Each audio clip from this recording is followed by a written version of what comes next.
بسم اللہ الرحمن الرحیم۔ صحیح بخاری حدیث نمبر 190۔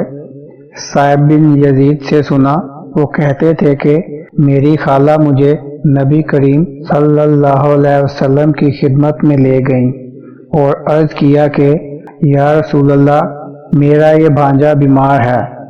آپ صلی اللہ علیہ وسلم نے میرے سر پر اپنا ہاتھ پھیرا اور میرے لیے برکت کی دعا فرمائی۔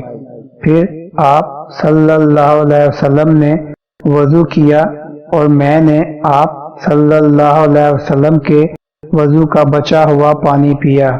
پھر میں آپ صلی اللہ علیہ وسلم کی کمر کے پیچھے کھڑا ہو گیا اور میں نے مہر نبوت دیکھی جو آپ صلی اللہ علیہ وسلم کے مونڈوں کے درمیان ایسی تھی جیسے چھپر کھٹ کی کنڈی یا کبوتر کا انڈا۔